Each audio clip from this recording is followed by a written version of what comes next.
Are you ready to uncover your retirement solution? Learn more as Jeremy Keil and his guests guide you along the path of retirement and reveal the 5 steps you need to take to solve your retirement puzzle. Now, on to the show. Hello and welcome to Retirement Revealed with Jeremy Keil. Today we're going to be talking about 5-step retirement income planning. Good morning, Jeremy. How are you?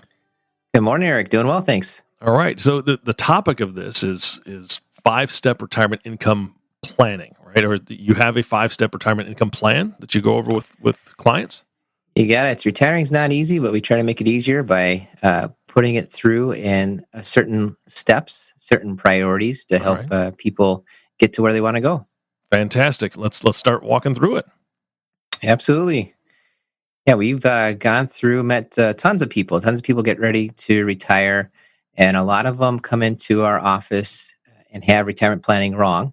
Mm-hmm. Either they haven't done anything, and we certainly can help them there. But a lot of times people are just looking for the wrong thing. Yeah. They see these commercials about their number. Like, I just got to get to this number and then everything's going to be great. Like it's some magic formula, this number there. It's just amazing.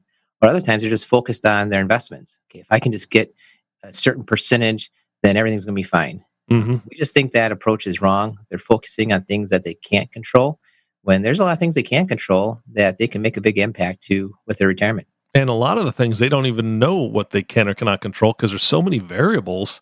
And I know exactly what you're talking about with commercials that say, what's your number kind of thing, or your exact number. That doesn't tell you anything. So yeah, I that's agree. Exactly it. It's just it's a misconception. So how do you help clients figure that out and show them, hey, this is what you need to be focusing on? Yeah, you got it. Of course, we just start out saying it's the 5 steps, but first let's talk about the 3 principles. This is how we kind of figured out what's needed, and then it takes us 5 steps to get people through it. Priority or principle, rather, principle 1 is prioritize. A lot of people are focused on the wrong things. They're focused on their investments, and we believe that you ought to go through a certain flow of steps to make decisions, because each next decision is impacted by the first one. If you thinking baseball season is about to wrap up around here, and we're thinking through when a baseball player's up the bat, is he thinking about, should I steal third? No, he's thinking about, how do I get to first, and then how do I get to second? Then he can figure out getting to third. That's kind of the problem, is people are trying to think of, how do I get to third base in baseball? Look, you're at the plate. Just look at the next thing in front of you. So we think that prioritization, taking care of the next thing in front of you, is one of the first ways to go. Yeah, that's such a great analogy, because you're thinking about how to get to third base, and all of a sudden the ball's gone by and it's in the catcher's glove, and there's a strike. Yep. Right? You've already missed something. Yep. First things first. I've heard that before in a business setting. Yeah, just a couple of times, I'm sure. Mm-hmm. Yep. Yeah. The next principle is plan. A lot of people don't have a plan. We think you got to go through and plan out your retirement. Just an example, if a lot of people want to retire early, and that's great, but you need to plan out, how's that retiring early going to affect your income, your health insurance costs, when you take Social Security, how do you take your pension? There's a lot of steps to that, and certainly retiring early might be a fun way to go, but unless you have a plan, it's just not going to turn into a reality. Yes, or at least a reality that you don't want. Right. Oh yeah, there could be other things. You could retire early, but then all of a sudden you've got to get a job later just because you didn't plan well, and nobody wants that possibility.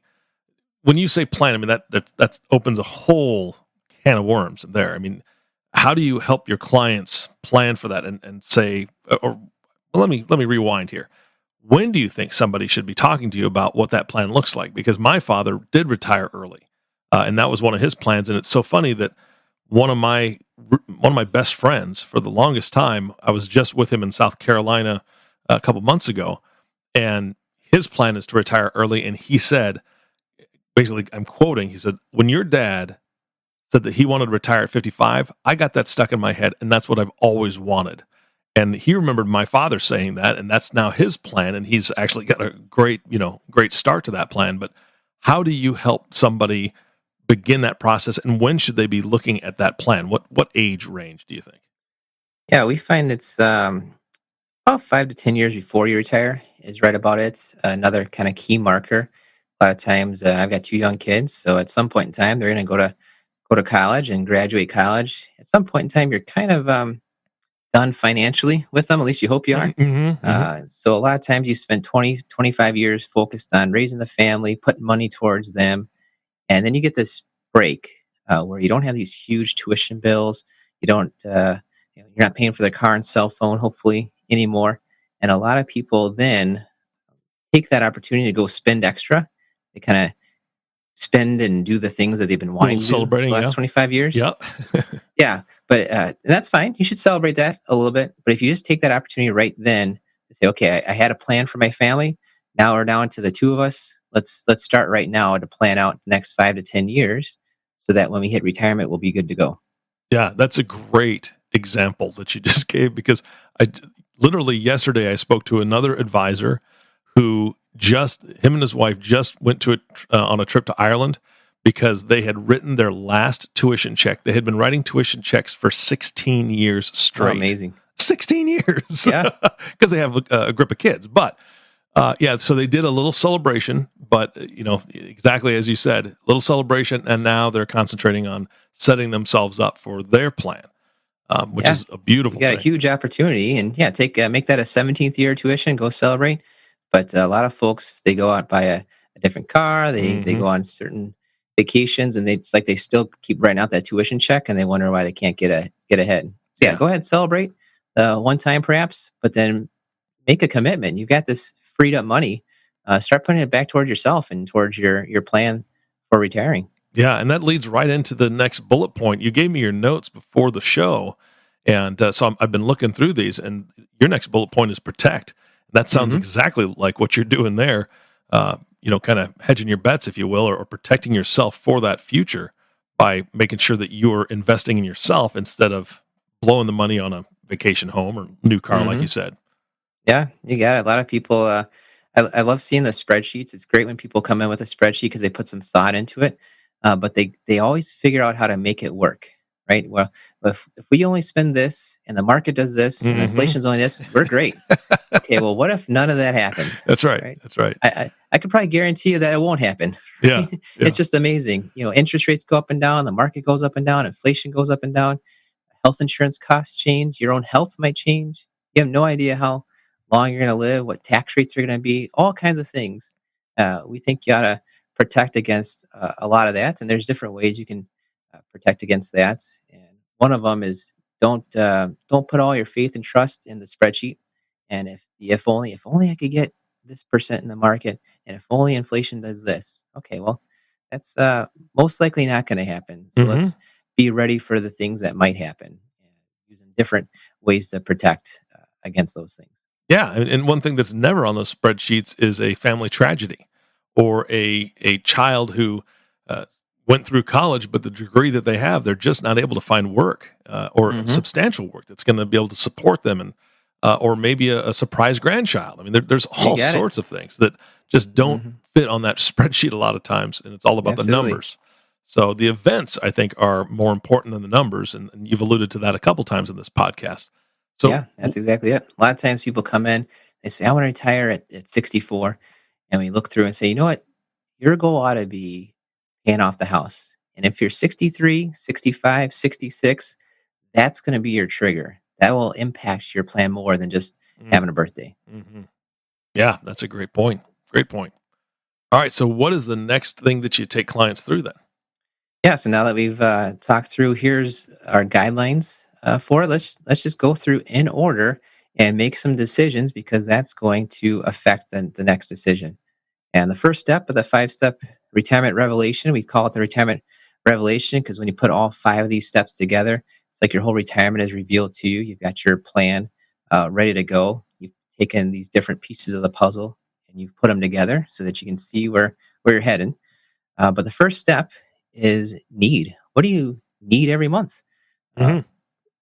a lot of people don't know that. They have no idea what they might need every month, and we want you to take some time to figure out how much are you spending on yourselves. What are your taxes? What are your health costs going to look like? And what's the extra amount? What are those things that might be added in or taken away from your budget that you have right now before you hit retirement? Yeah, and I'm sure that's pretty eye opening. Just that first step for your clients. Have you received any pushback when you take them through this? Yeah, when we talk through it, I'm sure we'll go through in detail in a different episode here. But a lot of people just don't know what they need, and it's amazing. They take the time. They come in. They say, "Well, we figured out all we need is 4,000 a month." Okay, how'd you figure that out? Well, we just added up, our mortgage and our utility bills and this and this, and all we need is 4,000 a month. Oh, great. What's your take home pay? Oh, it's like 7,000 a month. All right. Do you have anything extra at the end of the month? Oh no, we can barely make it work. Okay, so you don't need 4,000 a month. You need 7,000 a month because Yeah, that's what you're getting and that's what you're spending. yeah. So it's not going to be a light switch where you're going to automatically say, "Oh, well, I'm going to stop spending that extra 3,000." No. So, Yeah, we say when you retire, you just earn 365 days of vacation. Every day is a Saturday. I got a feeling there's a lot more opportunities to spend the oh day yeah. after you retire than the day before you retire. Mm-hmm. Mm-hmm. All right. So step one is need. What's step two? Step two is make. What are you going to make in retirement? Just because you stop working doesn't mean you don't make anything. Right? A lot of people that are retiring now still have a pension, and they've got some big decisions to make on their pension. Most everyone's going to have Social Security. If you're married, there's going to be two Social Securities. Maybe there's two pensions. Perhaps you've bought an annuity or have some real estate. You've got some sort of investment that you can rely on a bit for income. You'll be making something on a regular basis, and this is your one chance to make some decisions on all that. You sign up for your pension, you can't take it back.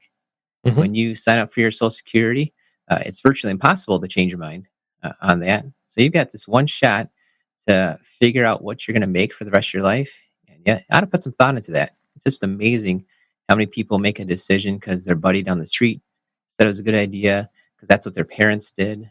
Mm-hmm. And we don't have an opinion on whether you should take Social Security early or late. You should take your pension now or in a lump sum or monthly or different things. But our opinion is you need to do the math, right? Run the numbers. We can help you figure that out. And wherever the math's kind of pointing you towards is a great choice. That's probably where you got to look. Yeah. And one of the things that she has said on here is that you may have some work. And so I'm kind of thinking about those folks that are in a career and they're retiring from that career, but yet they don't want to stop working. Maybe they want to pick up a job for 20 hours a week, 15 hours a week, or Hmm. volunteer work even. But if we're talking about income and what they're going to make, let's just talk about a little bit of extra work on the side. Do you, Yeah, that happens a ton. A yeah. lot of people quit their full time jobs. Maybe they start watching the grandkids, and sometimes they start watching some of the neighbors' kids too, and they pick up some extra dollars that way. Or you've always had this thought that you wanted to work at a nonprofit, and you Hmm. realize, okay, well, the pay is going to be different, but maybe you stop with your high paying 50-hour a week job and you take a step back and you're working 30, 40 hours a week for a nonprofit that you want to work for, and you get paid for it. Yeah. And that's something you can count on, right? And you're making something from that. Yeah, absolutely. And then there's all sorts of things that we'll discuss in other podcasts as well with how to navigate that, right? I mean, there's good things and bad things about working after retirement, especially if you're taking Social Security, and there's all sorts of things Hmm. to consider there. And I'm sure we'll dive into that on a future podcast. But for now, are you ready to go to step three? Let's do it. All right. Yeah, step three is what do you have in your safe money, right? Not your little safe, but what are you keeping that's out of the market? How much Mhm. money should you take out of the market?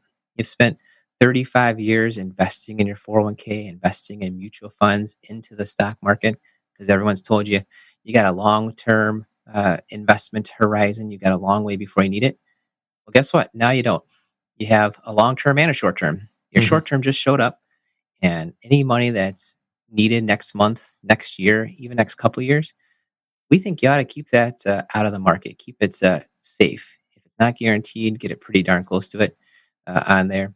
And so it's a question of how much money should you keep out of the market because you've got this big balance of what if the market drops, as well, the market does fairly well in the long term. So I want to have enough in there. So that's your third step. After you know what you need, if you know what's coming in, what are you making? There's probably a difference. There's a gap there. Maybe it's 10,000 a year. Maybe it's 50,000 a year. Who knows what it is? We'll help you figure that out. But whatever it is that you can project that you'll need the next year, next couple of years, we think you got to keep that in safe type of investments, ones that you can rely on better than what the stock market's doing day to day. I'm assuming those are more liquid as well. Oh yeah, yeah, you get it. It's stuff like money markets, CDs, short-term bonds. There's all kinds of ways that you can go about finding investments that you might be more able to rely upon than what individual stocks are doing day to day. So yeah, it's stuff you want to be able to get at because you need it next month or next year or next hmm couple of years. hmm And so, how many? Is there a magic number that people should be thinking about, or is that just on an individual basis how much they need? A little bit on an individual basis, but there's a couple numbers that come to mind. And one thing, this is all related to a lot of research that's been done. It's called sequence of return risk. hmm There's an individual, his name's Wade Pfau, PFAU. Pretty sure his website is retirementresearcher.com. He's an advisor out on the East Coast. Great guy. I love reading all his stuff. And he's done a lot of research saying the impact to your retirement uh, on the market's impact on your retirement is huge in the early part of your retirement, and then the impact is less important, right? The year you retire, if the market drops, that could affect the Yeah. rest of your retirement. And depending on the year you're born, the year you retire, your market's risk might be absolutely huge. You have no idea until afterwards, hmm right? So he's figured out kind of as you approach retirement, how risky is the market to you? And then when you hit retirement, that risk triples. It's just amazing. I've seen his chart. We can see if we can put in the show notes his charts or link to his stuff. The day you retire, market risk triples according to his research. It takes about 7 years before that risk kind of gets back down to where it was the day before you retired. So Mm. that's maybe on the long end, but it's kind of suggesting those first 7 years of retirement are incredibly important. So maybe you ought to be a lot more conservative with the money that you're going to need in the next 7 years. hmm Another number that comes to my mind is the number 5 years. And the reason being there is way back in '08, the market started tanking, right? It actually started in October 2007. Took about 18 months to fall in half. It's hmm amazing. Amazing that happened that quickly. But it came back up, right? The market came back up, but it took 5 years before it got back to even. Yeah. So that's just another number that sticks in our head of, well, if the worst case scenario that we've seen in the last 100 years, the market took about 5 years to get back to even. That's maybe another suggestion of projecting out what you need for those first 5 years, those first 7 years, and perhaps deciding on your own and with your spouse and advisor how much money should you have set aside out of the market, knowing that these are some numbers that are out there, things that have happened before. Yeah. Perhaps you ought to bring some safety into it the first 5 to 7 years. All right. Sounds good. What's the next step? Next up is growing your money. We just said you have a short term, but you still have a long term. A lot of folks don't quite realize that. They kind of think, well, I spent 35 years investing in the market. I've been investing for the long term. I hit retirement, and all of a sudden I don't have a long term anymore. Mm. That's not quite correct. Yeah. Yeah. We've seen studies that show that the average person retires around 62. We've seen studies that show that the second person in a couple might pass on around age 92. That's a 30-year time horizon. Yeah. We just said 5 to 7 years is maybe your maximum for your short term. It's like 25 years of long term you still have going on. So you should still have some money set aside for long term. It should be set aside towards growth, growing it for what you need in the future. But again, a lot of people get focused on what about this stock? What if I make a certain percentage in the market? You can't control that. But Yeah. what you can control is how much risk you're taking in the market. You can control if you're diversified. You can control if you're rebalancing. And rebalancing kind of means if you have two different stocks, let's just say you have two investments. One goes up, one goes down. Now your percentages are out of whack compared to what you wanted, a year ago. hmm What you signed up for, your percentages are out of alignment. Well, rebalancing means you take some of the profit off the one, you go buy the other one that's on sale, you rebalance back to where you signed up for. Doing that rebalancing, make sure you still have the same diversification you wanted, still have the same level of risk that you wanted. But that's tough to do. It's tough to have that emotional ability to sell one of your winners and go buy an investment that you feel might be on the losing end right now. hmm So we encourage people to do that on an automatic basis. You sign up for a certain level of risk, you know it's diversified. Maybe make that rebalancing automatic so you can take your own emotions out of it. Yeah, that's a great idea. Fantastic. Step 5. I think Step we're on to five step is, 5 already. yeah, what do you leave behind? We kind of say you either leave behind some money or you leave behind some bills. If, yeah, it's fun to talk about, at least leaving behind the money part. Yeah. But if you leave behind some money, you've got an estate. You can't have an estate if you don't have any money there that's left. And when you have an estate, you ought to figure out ahead of time what's your strategy. You see stuff in the news all the time that less than half of people have a will, Mhm. right? So it's good to know what your plans are. It's good to tell your kids and family what your plans are ahead of time, even what who's ought to get what and who ought to be in charge of making some decisions on there. There's all kinds of issues with healthcare and finances while you're still living. That's part of your estate strategy. So it's well worth your time for your family to figure out your estate strategy. You're going to have an estate on there. And sometimes you leave behind some bills because you didn't prepare for some of the risks that are out there. It Mhm. goes back to that protect principle. And in our opinion, when you hit retirement, there's two big risks. The first risk is you live too short of a lifetime. Right? Let's say there's two of you. Oftentimes we are working with a couple, and one of them's got Social Security, the other one's got Social Security. One of them's got a pension, the other one doesn't. And there's going to be more money coming in. You'll be making more money when there's two of you compared to when there's one person left, that survivor. We call that the survivor gap. It's well worthwhile to figure out how much are you making today? How much will that survivor be making? And that gap, whatever it is, $1,000, $3,000, whatever it happens to be per month that the survivor is going to be missing, got to go through and create a plan for that. Know what it is, create a plan for what that Mhm. survivor gap might be. The other risk is a little bit on the other end of the spectrum. What if you live a long life? The longer life we live, the worse our health usually gets, the more likely we're going to have some sort of health care event that's going to cost a good amount of money. And it's well worth it to have a plan there as well. A plan on what you'd like to have happen in that situation, and a plan for how you're going to pay for what you'd like to have happen when you've got that assisted living needs or nursing home needs Mhm. or whatever it might be. Yeah, that's huge because just looking at costs, and every state's different. There are anywhere from 7 to 10 to $15,000 a month for a lot of these facilities, Yeah, depending on what they're supplying, and it's that's amazing. yeah, You it's saved your whole life in case you need that money. But a lot of times people don't go beyond the in case I need it. They don't happen to make a plan on where they want to go, how they want to have their health situations dealt with, who's going to be there Mhm. helping them out, and how they're going to fund it. And that's our encouragement: is create a plan for what that's going to look like. Yeah, absolutely. Now I know that we scratched the surface on a lot of this, and a lot of this was definitely a 30,000-foot view of what you do. I'm hoping that we're going to be able to dive into some of these steps a little bit more thoroughly in future podcasts, like we alluded to, and really kind of go through some of the stories that you've experienced with some of your clients. Is that something we can do in the future Yeah, podcasts? that's the plan. How do you go about each individual step? We got the five words there. What do you need? What do you make? How much is set aside for safety? How much is set aside for growth? And what are you going to leave behind? But knowing those five words is great. Good first step. But we're going to be diving into each area and how you can really make those decisions. Nice. And as people are listening to this podcast right now, thinking these are 5 words I'd like to discuss with Jeremy specifically, how do they get a hold of you? Yeah, just come out to our website, Keil FP for Keil Financial Partners.com, or give us a call, 262-333-8353. Love to chat with you. Fantastic. Thank you so much, Jeremy. Appreciate your time.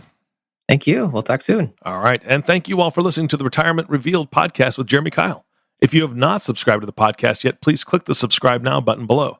This way, when Jeremy comes out with a new podcast, it'll show up directly on your listening device. This makes it much easier to share these podcasts with your friends and family. Again, thanks for listening today. For everyone at Keil Financial Partners, this is Eric Johnson reminding you to live your best day every day. And we'll see you next time. Thank you for listening to the Retirement Revealed podcast.